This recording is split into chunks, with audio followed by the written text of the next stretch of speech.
AIDS has plagued the Kwazulu-Natal province of South Africa for the past decade. The epidemic is ruining communities across the province, but not much has been done to prevent or control it. People living with HIV and AIDS are afraid to speak out because of the stigma surrounding the issue. They fear being ostracized by their families and communities, and they are afraid of attacks and harassment.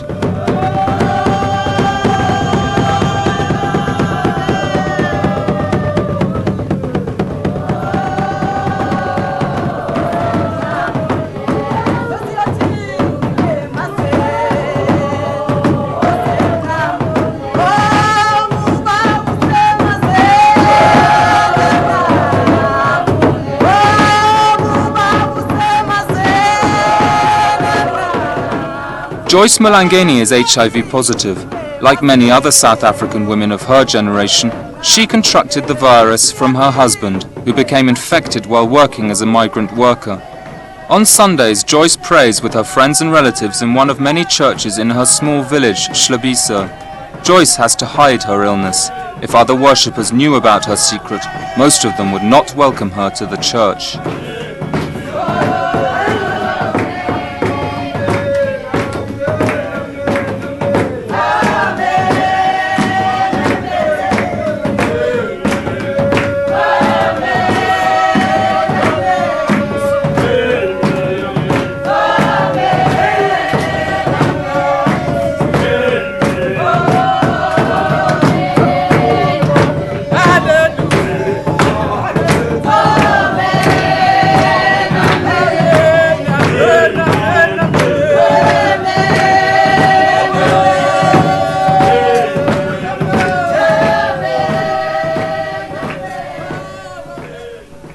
After her husband's death 3 years ago, Joyce reluctantly disclosed her condition to the staff of a local hospital in order to have a job as a community worker.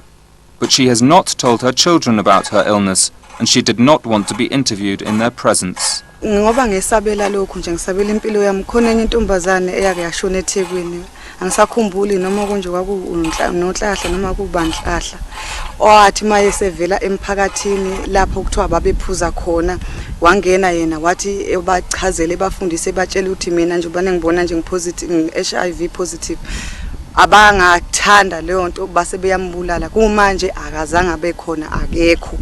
Ingakho ke nami kunzima ukuthi ngempela ngikwazi ukumelelana nomphakathi and nami engiubonayo ukuthi hey ungayenza leyo nto ngoba vele nami ngiyiwani akekho ngangilekelela nje maye ngangena lapha ekhaya ngasa ngifile futhi ngeke kwazi ukuthi ngibule ubani kanjani.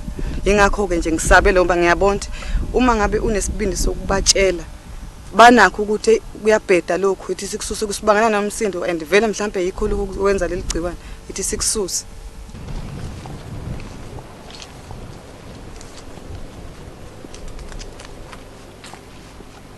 The woman who was beaten to death is buried here.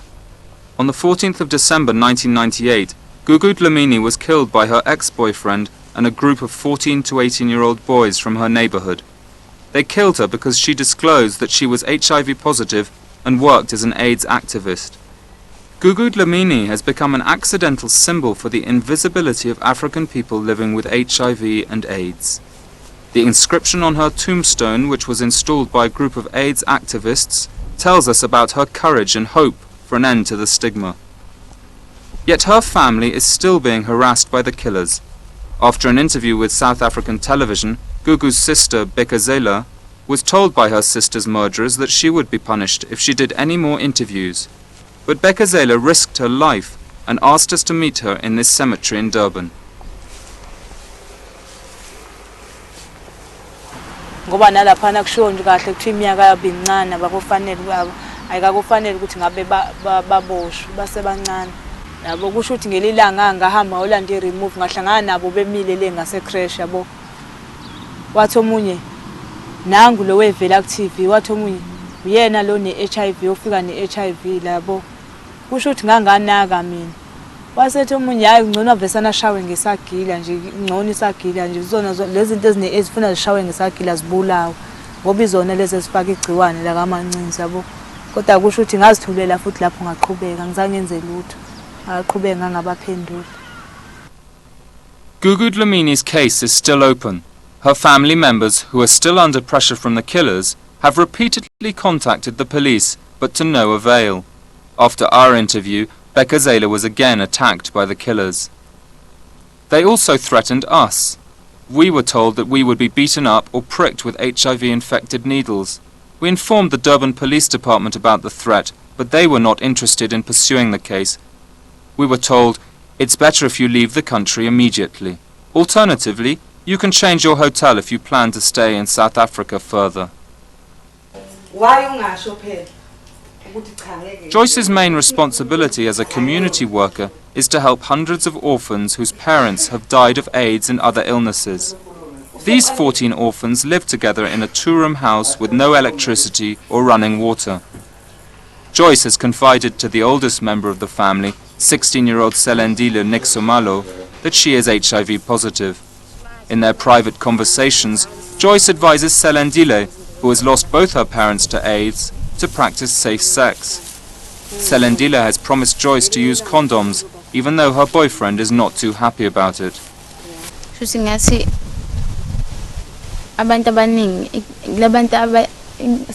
abantu abangangami iningi labo singathi sibayinikela ekucansini ngoba abanye uthola ukuthi sibe nama-boyfriend amaningi and ekugcineni uhlangabezana nenkinga abanye bayithola sebekhulele bengazi ukuthi ingane zobani.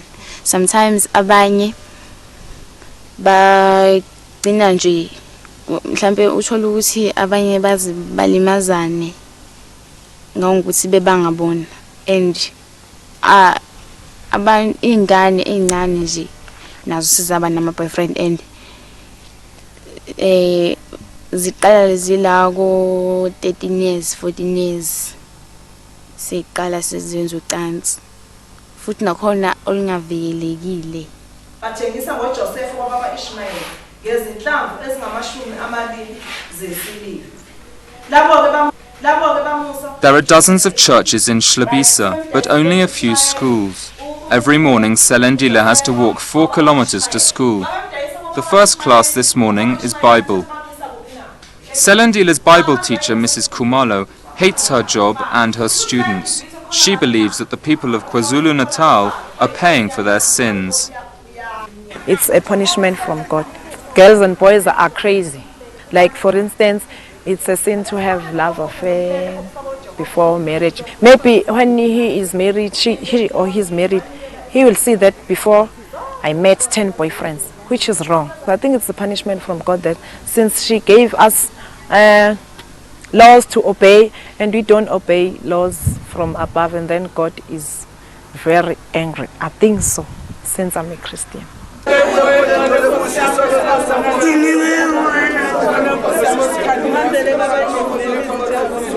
If Mrs. Kumalo is right, women are the real victims of God's punishment. Faithful wives who are infected because of their husband's promiscuity, widows who have to look after large families in the absence of their husbands, and grandmothers whose $40 a month welfare checks sometimes are the only source of income for their extended families.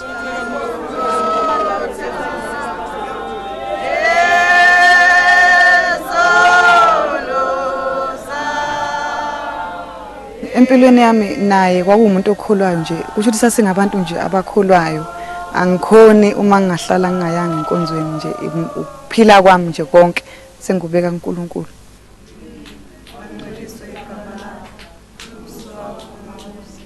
Noma mhlambe wamfica enamaphutha amaningi kodwa akwazi ukumbekezelela. Uyabona ukuthi abanye baye bangiyeka ngoba bengakwazanga ukubekezelela inkinga zami kodwa khona yedwa ukwazi ukumelana nobunzima engibona. Noma ngabe kuthiwa akadlile nawe uyakwazi ukuhlala ungadle ngokuthi manje yonke into uma uzwa ubhlungu bakhe sobuzwela kuwena sengathi uwena seninyamanye uma nisuke sewusitshela ukuthi ushadile futhi ngangazitsheli nangelinye ilanga nje empilweni yami ukuthi ngobuye ngibe nomunye umuntu engathandana naye noma ngibuye ngidivorce empilweni yami no ngoba namanje ngikhethe lokho ngikhethe nje ukuthi ngcono ngihlalele.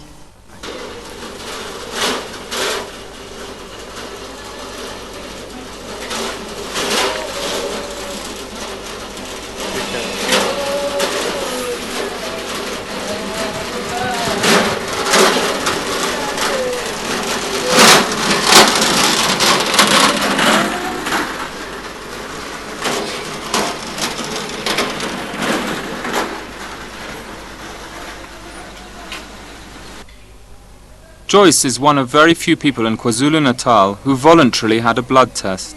A great number of people fear that if they test positive, they will be shunned by their families and communities. Being HIV positive also means a slow death. Those living with HIV can live productive lives if they use a mixture of drugs or the AIDS cocktail. But the cheapest combination costs between $800 to $1,000 a year, which is often more than the annual income of most people in the province. In many cases, when people reach the hospital, it's only a few weeks or days before their death. Selani Dlamini has AIDS. His brother threw him out of their house after Selani fell ill. Selani was working at a mine in Johannesburg when he slept with a prostitute and became infected. He doesn't hide his illness, so he is humiliated and insulted almost every day by people in his village. Selani is called AIDS by children who chase him and throw stones at him.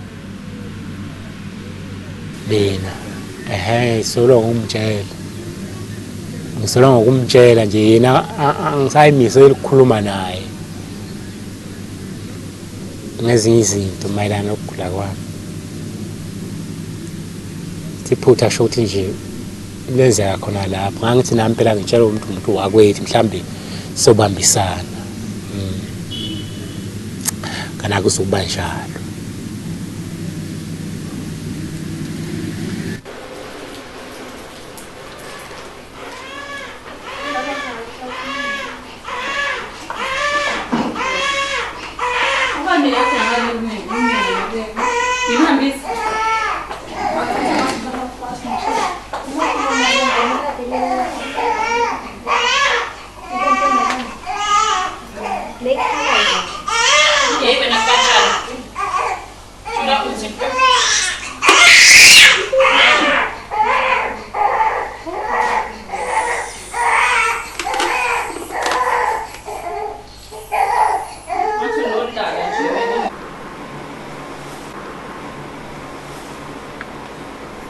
The busiest section of most hospitals is the mortuary.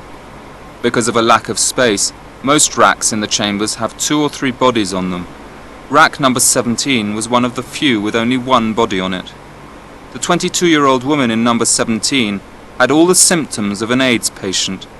Raised bumps under her skin, sores on her gums and tongue, and swollen glands. But like most AIDS victims, the cause of death on her death certificate was something else. The family told us that she died of malaria. They didn't want to talk about her illness, but we were invited to her funeral the next day.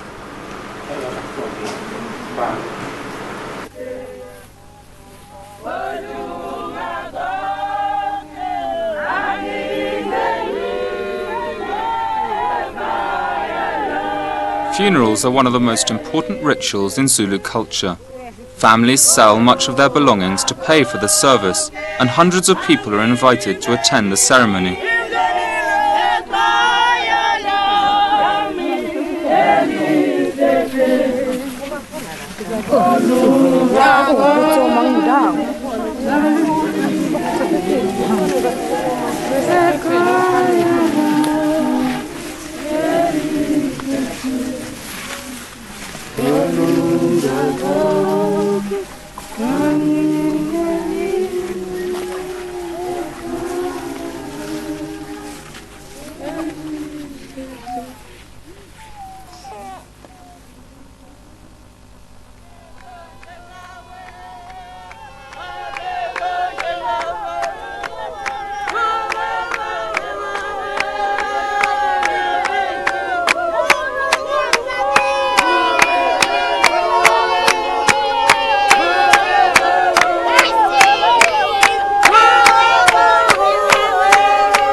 Hundreds of funerals are held in KwaZulu-Natal every Saturday and Sunday. Funerals are now so common in the province that undertaking has become one of the most profitable businesses in the past few years. Roy Bahadur is one of the most sought-after coffin makers in the region. Roy worked for several undertakers before starting to work for North Coast Funerals, one of the fastest growing companies in KwaZulu-Natal.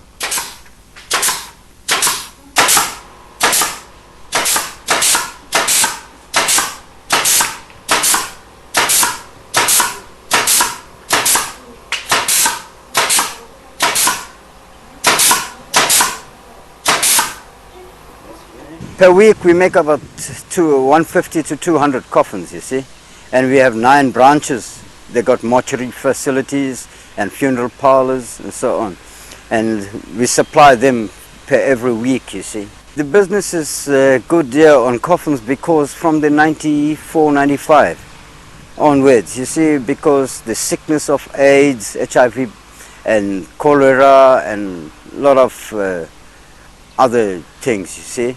Yeah, but mostly HIV, yeah, mostly HIV. Therefore, a lot of people are dying, you see, and the hospitals cannot take it anymore, you see, yeah.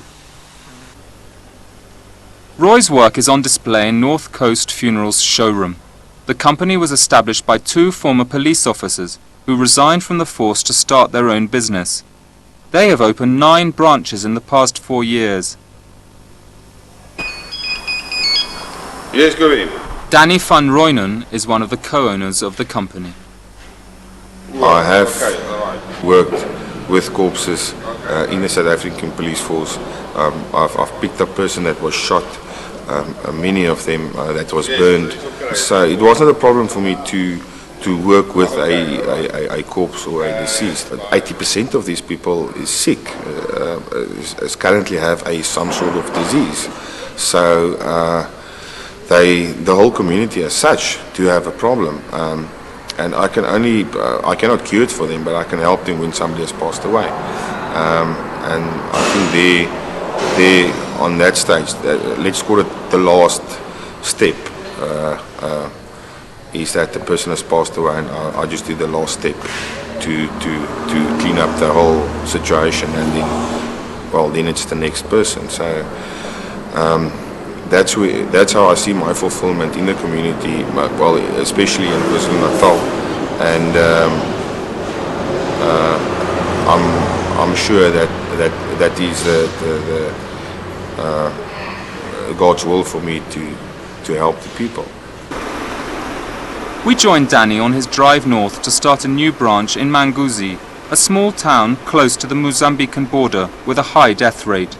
Before opening the new store, we stopped for lunch. Danny took the opportunity to tell us about the lack of services in the local hospitals and the help North Coast Funerals can offer the community.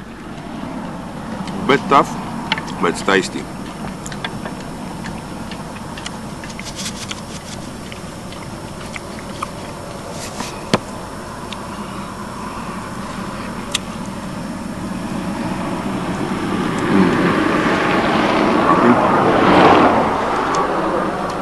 Cut on the grain.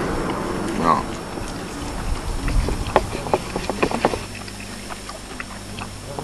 Yeah, for instance, you're looking at,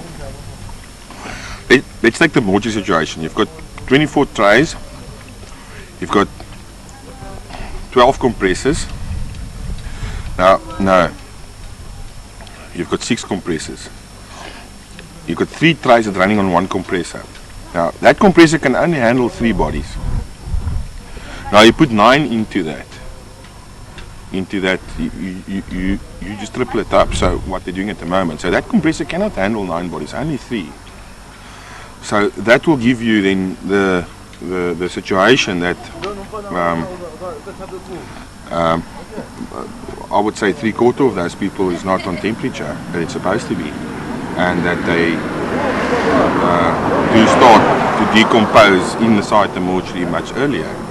So you do have a health risk with if a person starts to decompose, or even the pressure on the last body that's lying underneath.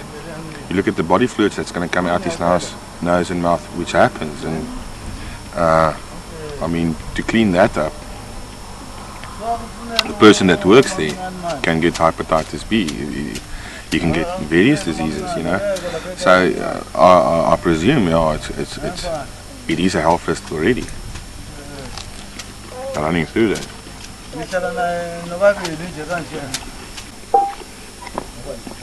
The death rate in this area is very, very high. Here in Kwazulu-Natal.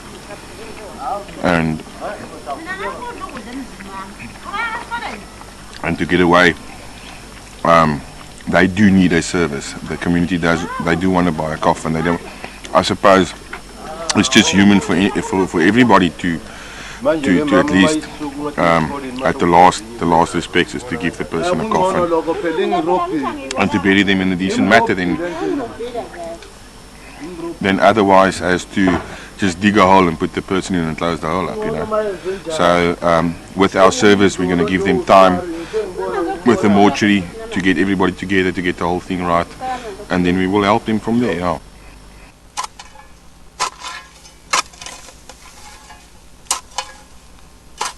Joyce could not afford a proper funeral for her husband. She buried him in the back of the house they used to share, from which she has now moved.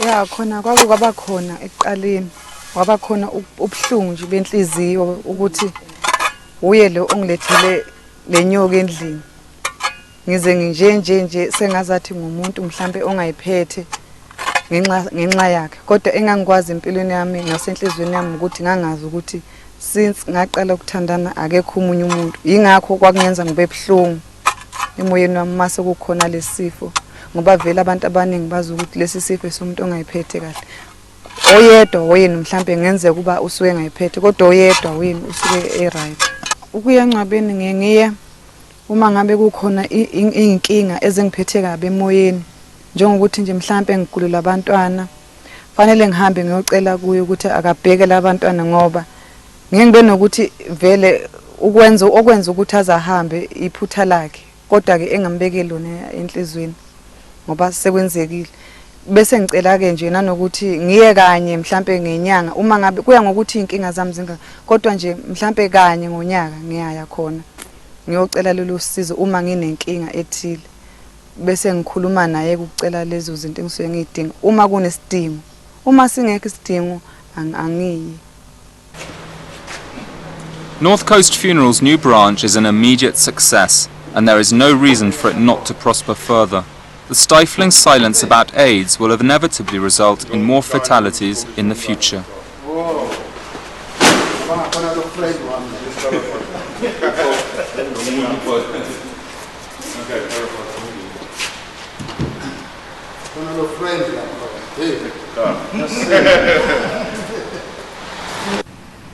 Back in the cemetery in Durban, Becca Zayla still wonders why Gugu had to speak out and endanger her life.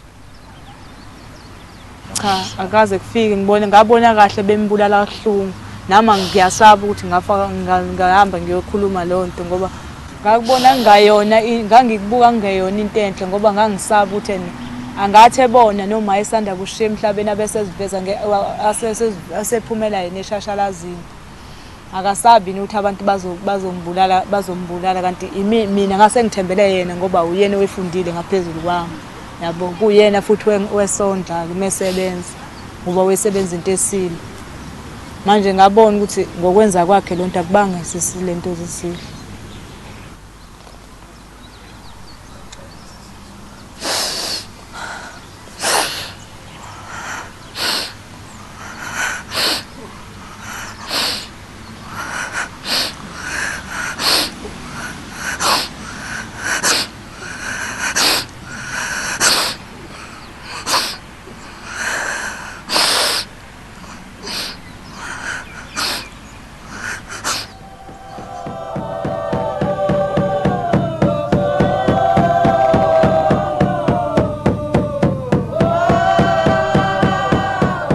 At the end of the service, Joyce and other worshippers circle around a pregnant woman and ask for God's blessing. The woman's husband died of AIDS last week. She tells everyone that her husband died of tuberculosis. She hasn't had an HIV test yet. Everyone prays that the baby, who is due in a few days, will be a healthy one.